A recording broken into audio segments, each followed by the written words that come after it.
Buenos días nuevamente, hoy día 26 de octubre del 2020, siendo ya minutos 7 en punto.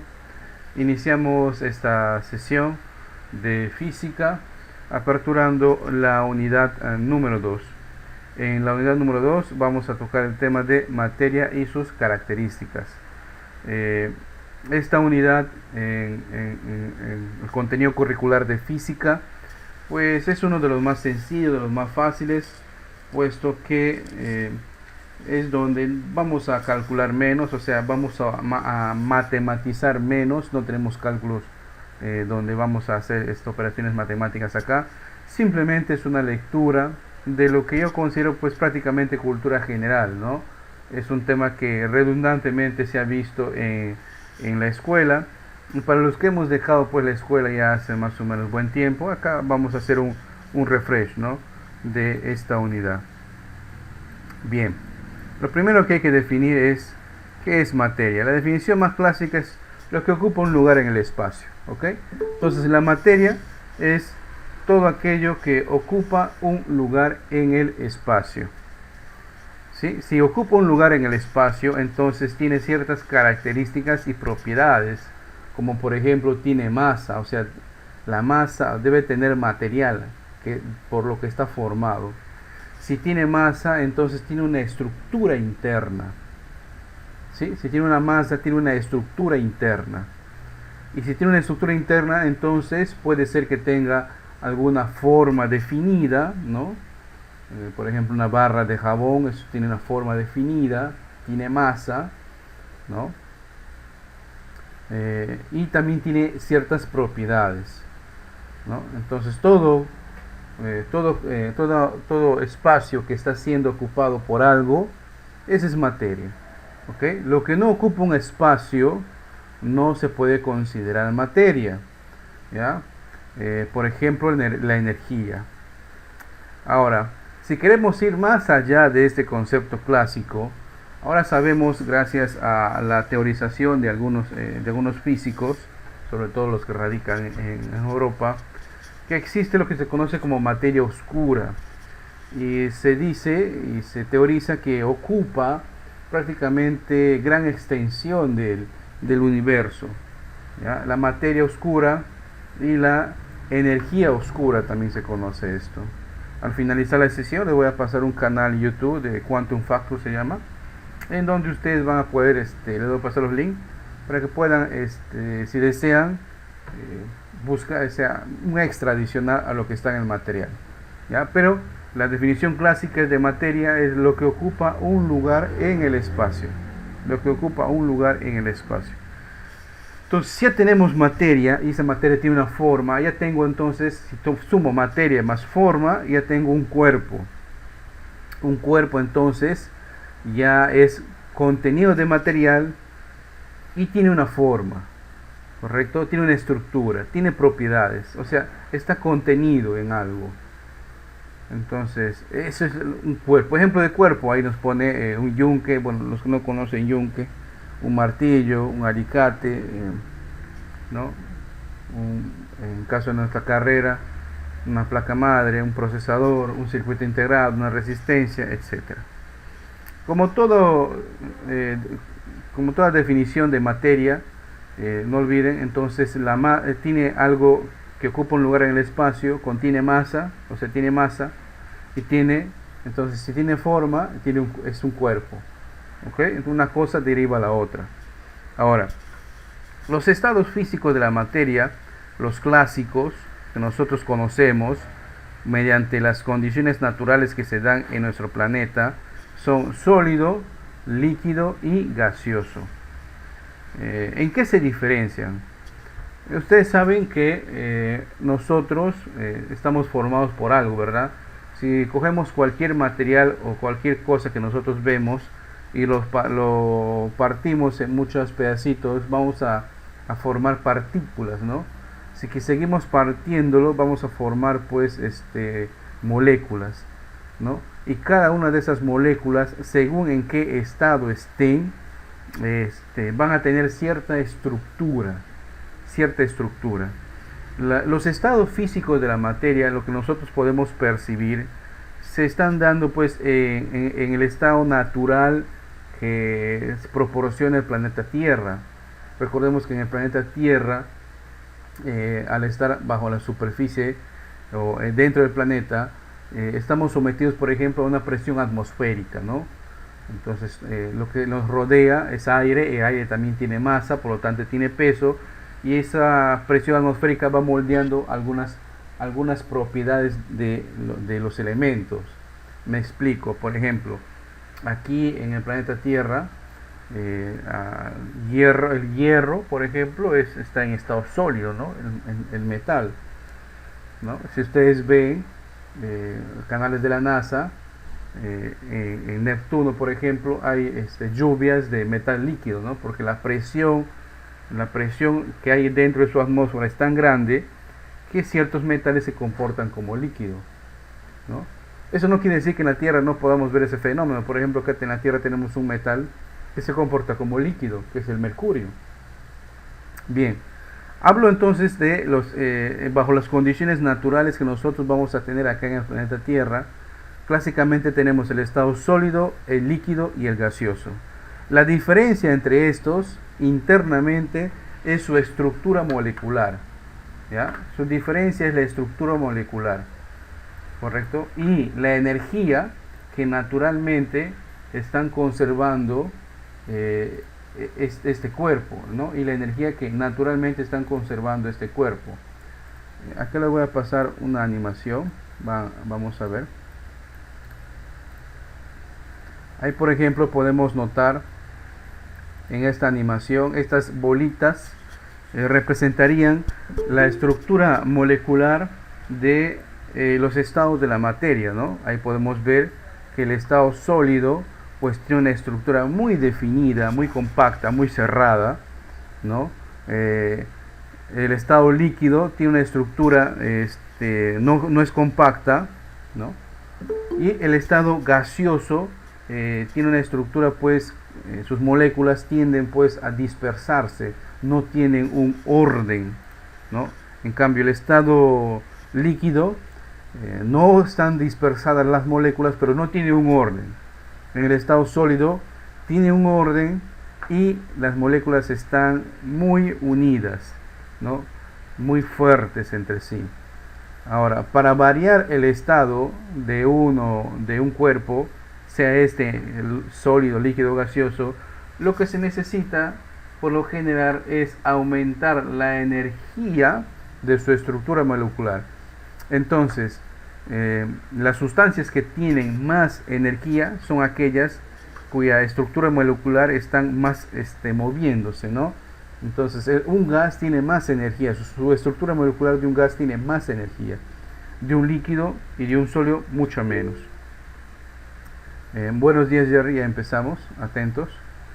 Ok, entonces eso representaría el estado sólido, estado líquido y gaseoso. Algunas diferencias en particular. Para el estado sólido tiene una forma definida.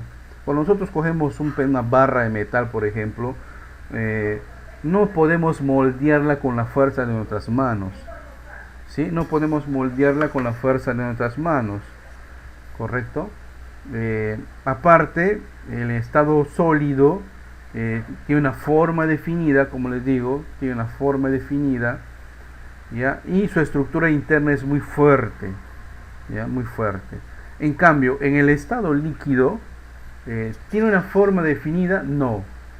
El estado líquido va a formar o va a contener o va a tener la forma del recipiente que lo contiene. Me explico. Cuando ustedes cogen un vaso y le llenan de agua, el agua va a formar o va a tener la forma de ese vaso, ¿no? Esto explica, por ejemplo, por qué vemos acá en la región helados, curichis, ¿verdad? O chupetes que tienen ciertas formas particulares, ¿no? O la gelatina, ¿han visto? ¿No? Que va a tener una forma particular, y eso se logra ya que en el estado líquido, como sus moléculas están un poco medio relajadas, pues siempre va a tener una forma del recipiente que lo contenga. Claramente nosotros hemos visto en nuestra vida cotidiana Por ejemplo, cuando juntamos agua en una bandeja, el agua va a tener la forma que tenga la bandeja, obviamente.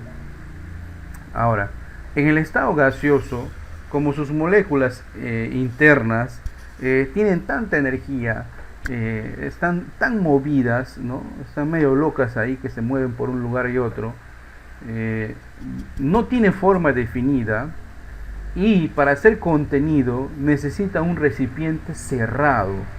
A diferencia de los anteriores, por ejemplo el estado líquido, tú puedes contener agua en un recipiente y no necesariamente está cerrado, ¿no? En cambio, para contener gas, ¿no? Un gas, necesitas un recipiente y que esté cerrado. Por ejemplo, el gas propano que nosotros compramos para la cocina, ¿no? Es un balón que es un recipiente que es de metal, ¿no? Ustedes han visto los encendedores, esos cigarreros, por ejemplo, ¿no? Dentro de él contiene un gas, ¿no? Que es propano también. Y pasa algo muy particular cuando ustedes ven ese gas, es que dentro de él, si ustedes lo observan, algún día habían visto los encendedores, dentro de él el gas está tan comprimido que se comporta como un líquido, parece como si fuera líquido, no, está tan comprimido que se comporta como un líquido. Al ser liberado y haber ignición, o sea, al haber fuego, ¿no? Esa energía que contiene se convierte en calor, ¿no? Y parte de ese gas se oxida. Bueno, es un proceso aparte, ¿no? Ahí tenemos. Ahora, para ser más específico, vamos a ver en esta tabla,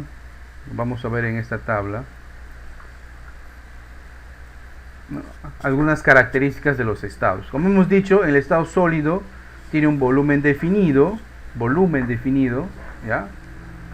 Y tiene una forma definida. ¿Sí? Tiene una forma definida. No necesitas moldearlo. No necesitas contener algo en estado sólido en un recipiente. Solito se contiene a sí mismo. Existen dentro de las estructuras, voy a volver acá a la animación. Dentro de las estructuras existen algo que se conoce como fuerza de atracción y fuerza de repulsión. La fuerza de atracción es ese imán que mantiene unidas las estructuras moleculares. En el estado sólido, la fuerza de atracción es tan grande que gana la fuerza de repulsión, por eso están bien unidas. En cambio, en el estado líquido, casi son iguales, equivalen a la misma. La fuerza de atracción es casi igual a la fuerza de repulsión. En cambio, en el estado gaseoso, la fuerza de atracción es mucho menor que la fuerza de repulsión. Las moléculas tienden a querer estar separadas. ¿Ya? Aquí en este cuadro lo vemos como, lo resumen como Fa, fuerza de atracción, y Fr, fuerza de repulsión. ¿Ok? No olvidar eso. En el estado sólido, la fuerza de atracción es mucho mayor a la fuerza de repulsión. En el estado líquido, su fuerza de atracción es igual o similar a la fuerza de repulsión. Y en el estado gaseoso, la fuerza de atracción es mucho menor a la fuerza de repulsión. En cuestión del volumen, en cuestión de su volumen, hemos dicho de que el sólido tiene un volumen definido, igual que en el líquido, ¿no? La diferencia es de que en el estado líquido necesitas un recipiente que lo contenga, pero igual se puede medir su volumen. Cuando ustedes van a comprar gaseosa, por ejemplo, lo compran, dicen, dame 1 litro, o 1,5 litros, o 3 litros de gaseosa, ¿no? El litro es una forma de medir, o es una unidad de volumen, al igual que el metro cúbico. En cambio, el estado gaseoso no se puede medir su volumen. Pues cuando usted va a comprar balón de gas, no dice dame 3 litros de gas, no, le venden por peso, ¿no? Normalmente el balón tradicional pesa o tiene una masa de 10 kilogramos, correcto, lo venden por peso.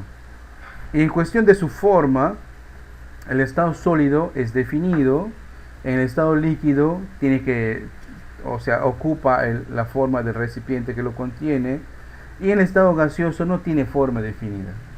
Porque si uno, por ejemplo, tiene un escape de una fuga de gas en la casa, ese gas pues va a propagarse por todo el ambiente. Si el ambiente es cerrado, por ejemplo, se va a contener en ese ambiente, ¿no? Por eso es recomendable que los balones de gas en la casa pues estén cerca de una ventana, cosas, si hay alguna fuga, pues puede ser, se vaya por el ambiente, pues no se expande tanto que no es peligroso. Otra cosa adicional, por ejemplo, el propano no tiene olor. Entonces lo que hacen las empresas es agregarle ese olor característico del gas doméstico para que en caso haya una fuga pueda ser detectado, ¿no? Se pueda dar una alerta, ¿no? Y de no ser así, obviamente, pues sería muy peligroso. ¿Ok? Sería muy peligroso. Muy bien. Vamos a ver que dependiendo de la cantidad de energía que uno agregue a un material, ¿ya? Dependiendo de la cantidad de energía, podemos pasar del estado sólido al líquido, ¿ya? Del líquido al gaseoso o viceversa. ¿Ok? Del estado sólido al líquido, del líquido al gaseoso o viceversa. ¿De qué va a depender? De la cantidad de energía que se le quite o se le agregue. Más que todo, energía en forma de calor. ¿Ok? Energía en forma de calor. No se olviden de eso. ¿Qué tipo de energía? Energía en forma de calor. ¿Ya? Acá les voy a pasar un gráfico.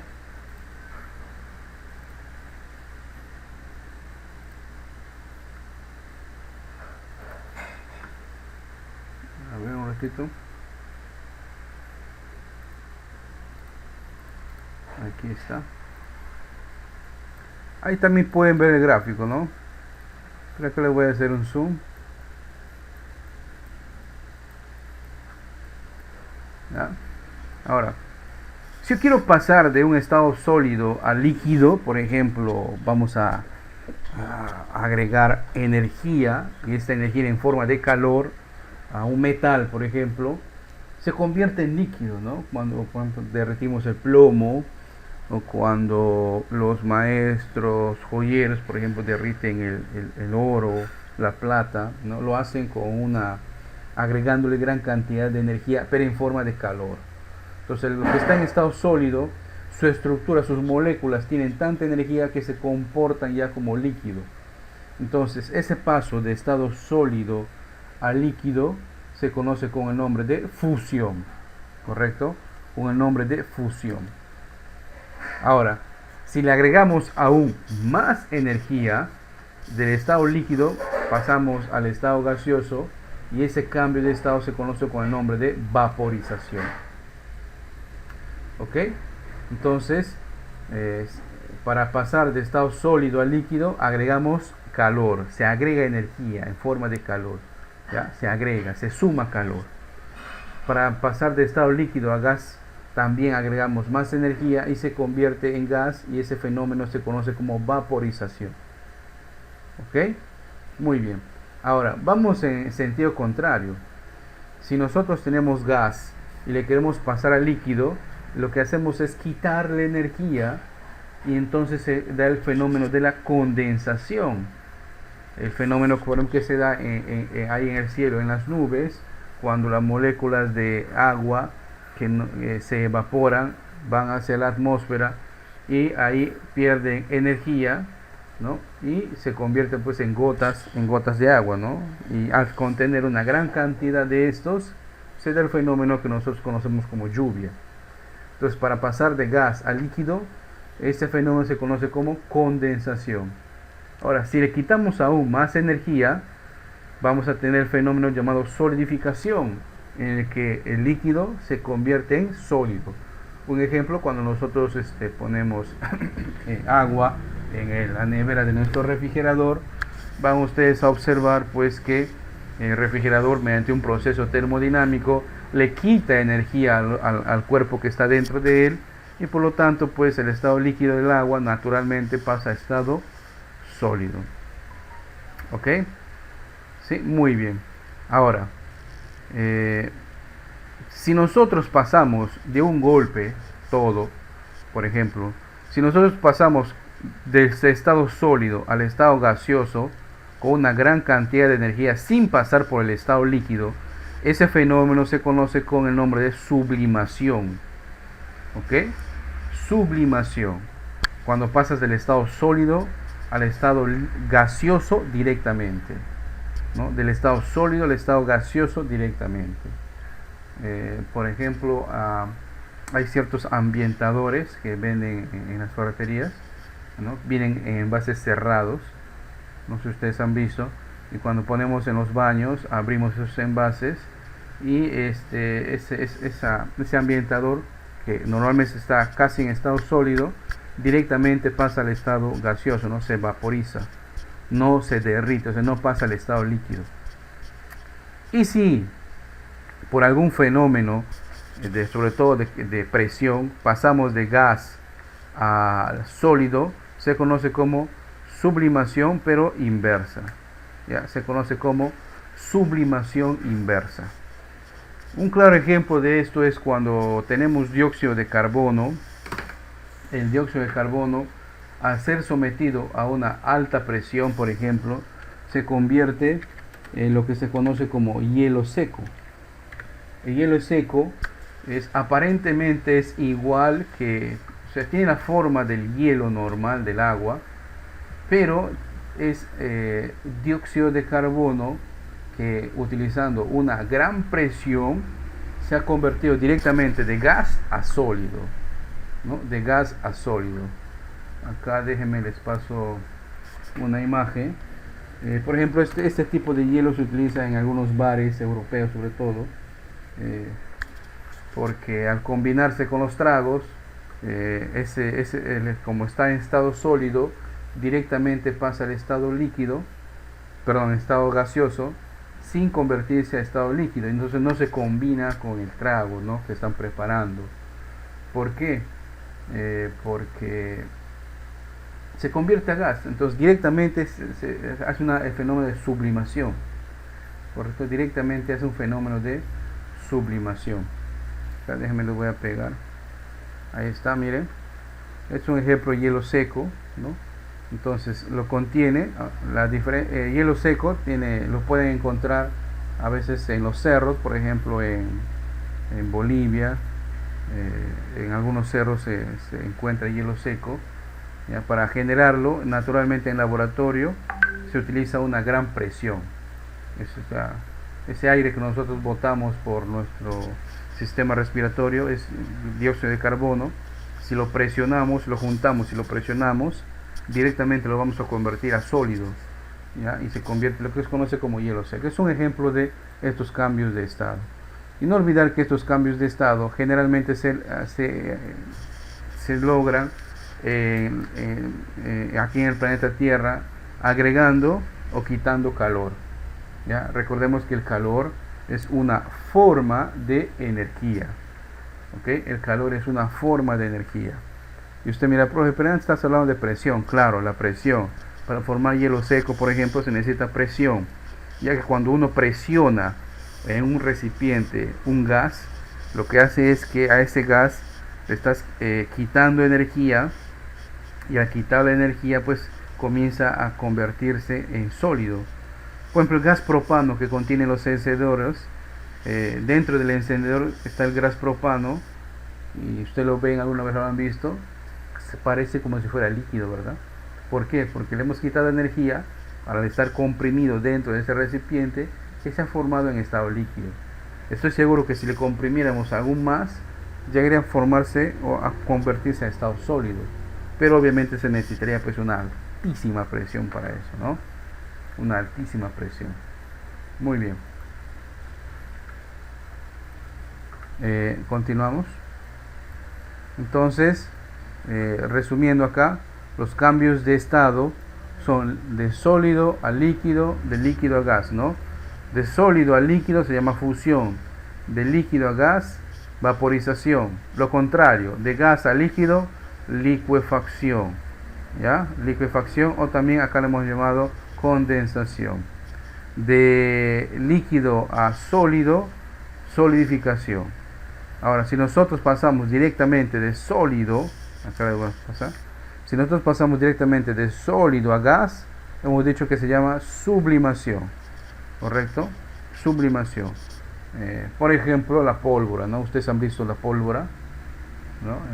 Que están en los cuetecillos, que están en estado sólido. Al agregarle energía, ¿no? Libera tal cantidad de energía que directamente se convierte de sólido a gas, ¿no? Una sublimación, ¿correcto? Generalmente esa energía pues en forma de calor. Muy bien. Muy bien. Eh, Muy bien, me confirman que todo está claro. Continuamos entonces. Acá nos hace un resumen en este gráfico de la estructura interna de la materia. Como les decía al inicio, la materia, al ser partida en trocitos pequeños, formaríamos partículas. Y esas partículas a su vez están formadas por moléculas y las moléculas a su vez están formadas por átomos. Vamos a convenir en este curso que una de las estructuras más pequeñas es el átomo, aunque ahora en la realidad sabemos de que el átomo también está formado por estructuras mucho más pequeñas, como son el electrón, el protón, el neutrón, y el átomo tiene partes, ¿no? El núcleo y lo que le rodea. Esta imagen, por ejemplo, la que nosotros vemos, es una imagen clásica de la estructura del átomo, pero no es correcta, ¿no? La estructura del átomo, el cuerpo que le rodea o lo que le rodea alrededor del átomo, del núcleo del átomo, ¿no? Se conoce como una nube de probabilidades, ¿no? Es un concepto un tanto abstracto de comprender, por eso es que en el colegio se conviene, o sea, conviene enseñar a los alumnos o dar la idea a los alumnos de que la estructura del átomo más que se parece como si fuera una estructura planetaria, ¿no? Dentro de la estructura está el núcleo y alrededor de él están como flotando las partículas subatómicas, ¿no? El electrón y todo lo demás. Pero recuerden que esa es una representación errónea, ¿ya? Si se sigue enseñando es porque da una facilidad a los alumnos para poder comprender, ¿no? Ya que si nosotros quisiéramos estudiar realmente la estructura atómica, tendríamos que leer un poco sobre la física cuántica, ¿no? Un poquito sobre lo que son estudios de probabilidades y todo lo demás. Es por eso que en el colegio se toma la estructura del átomo como si fuera pues un sistema planetario, pero que se entienda, correcto, que se entienda eso, ¿no? Vamos entonces, este cuadro que ustedes les estoy mostrando define algunas cuestiones más sobre los estados sólido, líquido y gaseoso, ¿no?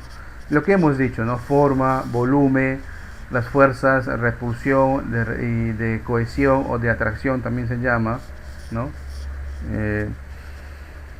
Y algunas propiedades, por ejemplo, el estado sólido, sus moléculas, su estructura están organizada y tan compacta que no es posible comprimirlo más, ¿no? En cambio, en el estado líquido sí podemos comprimir un cuerpo que esté en estado líquido y pasarlo a sólido, y ni qué decir del estado gaseoso, ¿no? El estado gaseoso se comprime hasta ser contenido en un recipiente, pero no olviden, es un recipiente cerrado, ya es un recipiente cerrado. Por ejemplo, cuando nosotros hemos pasado esta emergencia sanitaria, hemos visto muchos contenedores de balones, contenedores de balones de oxígeno, ¿no? Clásicamente necesita estar cerrado, ¿no? ¿Y por qué oxígeno? Porque en esos balones, esos recipientes se contiene el oxígeno, pero a un grado de pureza mayor.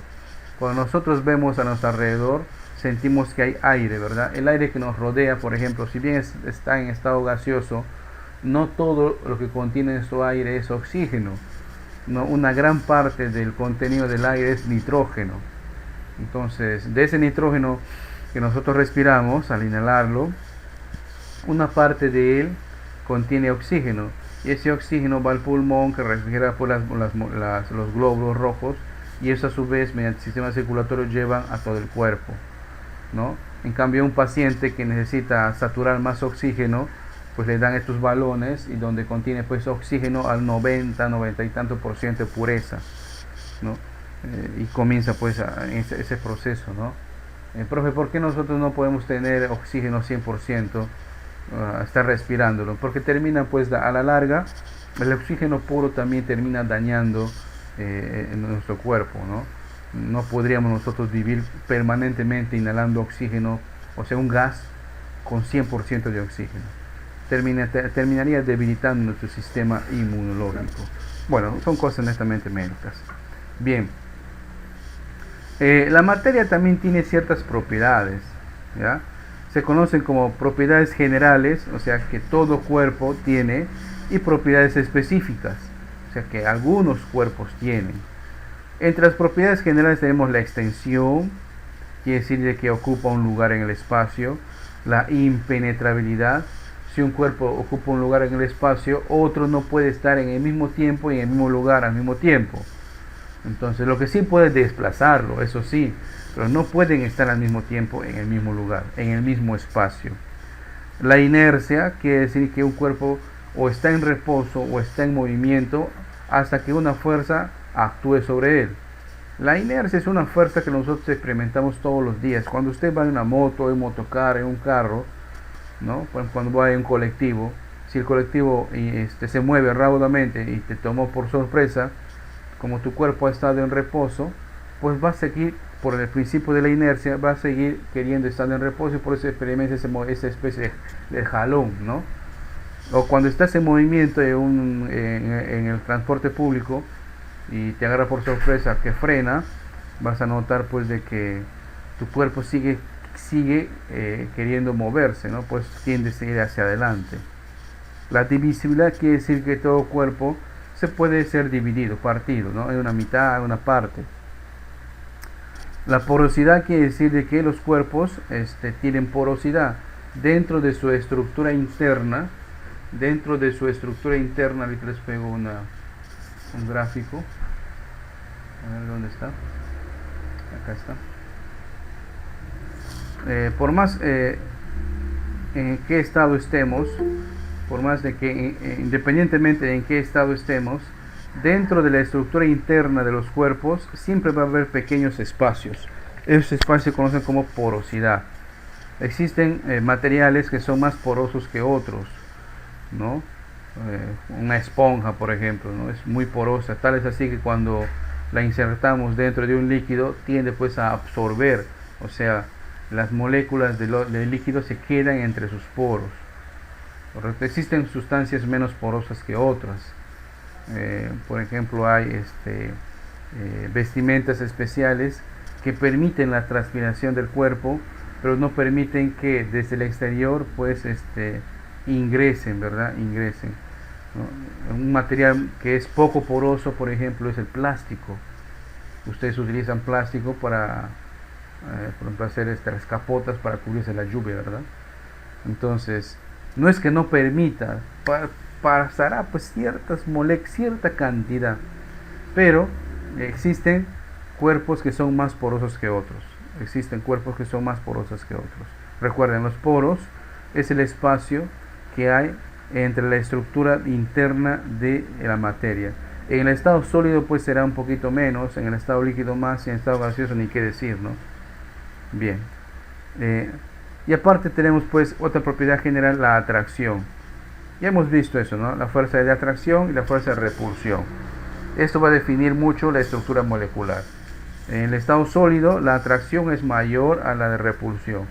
En el estado líquido son iguales y en el estado gaseoso pues se están repeliendo constantemente.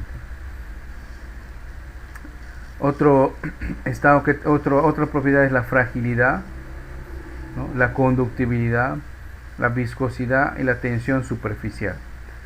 Explicamos, todos los cuerpos tienden a ser frágiles, unos más que otros, pero son frágiles. Un metal, por ejemplo, será menos frágil que un vidrio o que una barra de hielo. Si ustedes tienen vidrio y le da un golpe, pues como es tan frágil, pues va a tender a resquebrajarse, ¿verdad? En cambio un metal no, pero igual sigue siendo frágil. La fragilidad se mide. La conductividad es la propiedad que tienen los cuerpos para poder transportar la electricidad o la energía en forma de electricidad, siendo algunos más conductibles que otros. Los metales, por ejemplo, son más conductibles que los plásticos, pues los plásticos se utilizan como aislantes. La viscosidad es la resistencia que tienen los líquidos para que un cuerpo se mueva sobre él. Y justamente la viscosidad, por ejemplo, los que tienen moto, es un elemento a tener en cuenta para, por ejemplo, tener en los aceites, ¿no? El aceite, una de las medidas del aceite utilizada en mecánica es la viscosidad. La tensión superficial es una propiedad que experimentan los líquidos que permiten de que ciertos cuerpos con pequeñas masas pues floten sobre él. Ustedes han visto en la selva tenemos insectos que caminan sobre el agua. Hay una araña, por ejemplo, los zancudos, ¿no? El agua tiene una tensión superficial tal es así de que hay cuerpos de que están caminando sobre ellos, ¿no? Agua pura, ¿no? El agua en estado natural. Esta propiedad, por ejemplo, se pierde cuando se combina sobre todo con algunos materiales como el detergente, ¿no? El detergente, el aceite, etcétera, ¿no? Por eso es que cuando se contamina, pues afectamos la tensión superficial del agua, y esto también afecta pues a algunas especies. Muy bien. En la naturaleza vamos a tener algunas estructuras muy bien definidas de estos átomos, y estos átomos pues tienen nombres, ¿no? Por ejemplo, hablamos de oxígeno, hemos hablado de el metal, ¿no? El metal, hemos hablado de algunas sustancias, ¿no? Y todas esas sustancias, todos esos elementos se combinan y forman algunos elementos que nosotros podemos ver en lo que se conoce en la tabla periódica de elementos, ¿correcto? ¿Quién ha visto ahí en el estudio en física o en química la tabla periódica de los elementos? Donde cada elemento que se puede encontrar naturalmente, ¿no? En el planeta y buenamente en el universo, pues tiene un nombre y un símbolo en particular, ¿correcto? Y de estos elementos naturalmente están o en estado gaseoso, o en estado líquido, o en estado sólido. Los metales, por ejemplo, a excepción del mercurio, en el planeta Tierra están en estado sólido. Los gases, ¿no? Los gases nobles, ¿no? Y en estado líquido, por ejemplo, algunas sustancias, ¿no? Al momento de, no vamos a profundizar tanto en el estudio de esto, simplemente quiero que sepan de que la materia, al ser dividida, se forman átomos, y esos átomos pertenecen a algo, ¿no? ¿A qué? A ciertos elementos. ¿Y cuáles son los elementos? Ahí están. Pues podemos tener, por ejemplo, átomos de oxígeno, ¿no? De hidrógeno, ¿no? De hierro, ¿sí? Y al combinarse pues forman moléculas, y estos a su vez forman lo que se conoce como los cuerpos, que ocupan ya un lugar en el espacio. ¿Ok? Esto nosotros seguramente hemos visto en el estudio de en colegio, en química, ¿no? Hemos aprendido los periodos, por qué se organiza así una tabla periódica, qué son estos numeritos que ustedes están viendo acá, ¿no? Acá hay unos numeritos, profe, ¿no? ¿Qué es peso atómico, ¿no? O masa atómica, electrones en su última capa, etcétera, etcétera? No vamos a profundizar en esto porque netamente es, como les digo, un tema de cultura general. ¿Ok? Es tema de cultura general. ¿Cómo se simbolizan? Ahí tienen cómo se simboliza. Y acá van a tener algunos elementos, ¿no? Y sus símbolos. ¿Ya? Algunos, no todos. Como pueden notar en la tabla periódica hay muchos, ¿no? Y cada año se siguen investigando más y más. Ahora, al combinarse estos elementos forman lo que se conoce como sustancias. Ejemplo, el agua, al combinarse hidrógeno y oxígeno. El gas carbónico, al combinarse oxígeno y carbono. Para ser más preciso, en el agua se combinan pues un átomo de oxígeno y dos átomos de hidrógeno, ¿no? Para que completen sus 8 electrones en su última capa de electrones, en su última capa, ¿no? Pero es netamente un tema que no viene al caso. Lo cierto es de que cada sustancia pues tiene ciertos símbolos. El gas propano, por ejemplo, que le estaba comentando en los ejemplos, ¿no? El gas propano ¿no? Su símbolo es C3H3, o sea, contiene carbono e hidrógeno, ¿no? El cloruro de sodio, lo que se utiliza mamá en la cocina, la sal normal, es Na, que es sodio, y Cl, que es cloro, ¿no? El carbonato de calcio, el hidrógeno, el gas hidrógeno, y ahí tenemos otras sustancias, ¿no? Que es recomendable saber pues su nombre y su símbolo, ¿no? Su nombre y su símbolo, ¿no? Por ejemplo, el alcohol que contiene las bebidas, la cerveza, el vino, el ron, que es el alcohol etílico, esa es su simbología, ¿no? C2H5OH, ¿no? Entonces, les invito más después a dar una lectura de esto, porque hay una preguntita por ahí en el examen que te pregunta sobre su fórmula de cierta sustancia. No olvidar, átomos, ahí están los elementos de la tabla periódica, ¿no? Y al combinarse estos átomos forman sustancias, y a su vez esas sustancias se pueden representar por fórmulas. ¿Quién no conoce la fórmula H2O? Entonces hablamos de agua, ¿verdad? Muy bien.